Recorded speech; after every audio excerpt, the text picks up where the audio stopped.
আজকে দুপুরে কি রান্না করলাম আশা করি আপনাদের সবার ভালো লাগবে। আসসালামু আলাইকুম, সবাই কেমন আছেন? আশা করি ভালো আছেন। যে যেখান থেকে আমার ভিডিওটা দেখছেন সবাইকে অসংখ্য ধন্যবাদ। সব কিছু কেটে কুটে গুছিয়ে তারপর রান্নাঘরে চলে এসেছি। এই যে বাঁধাকপি, তারপর হচ্ছে যে পটল দিয়ে আর চিংড়ি মাছ দিয়ে রান্না করছি। তো প্রথমে ভিডিও করি নাই, তো তারপরে যে ভিডিও করেছি, তো এটা আমি কিন্তু আজকে ভাজি করছি। তো এইভাবে ভাজি করলে কিন্তু খুবই মজা লাগে, পেঁয়াজ কেটে দিয়ে আর একটু রসুন কেটে দিয়ে আর হচ্ছে গোটা জিরে আর আর তার সাথে থাকবে কাঁচামরিচ। তো এভাবে রান্না করলে আমার কাছে তো অনেক মজা লাগে। তো ভাবলাম যে আজকে হচ্ছে চিংড়ি মাছ দিয়ে আর হচ্ছে পটল দিয়ে ভাজি করে ফেলি। আর তার সাথে কিন্তু রান্না করেছি আজকে খুবই মজাদার খাবার, আমার কাছে তো খুবই ভালো লাগে।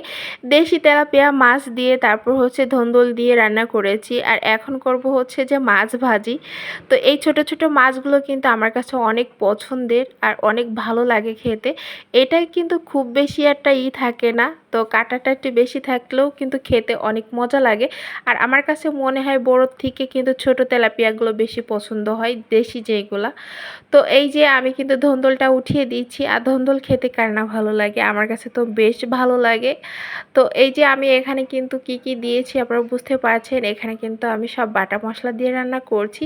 সরিষা বাটা দিয়েছিলাম, তারপর হচ্ছে যে কাঁচা মরিচ, তারপরে পেঁয়াজ, হালকা একটু রসুন দিয়েছিলাম। সবই একসাথে ব্লেন্ডারে করে মানে ব্লেন্ডারে ব্লেন্ড করে নিয়েছি।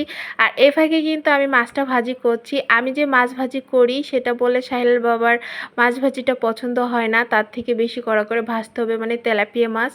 তো আজকে তার পছন্দ হয়েছে। এইভাবে মাছ ভাজি করলে মাছের মনে হয় কিছুই থাকে না, আমার কাছে মনে হয়।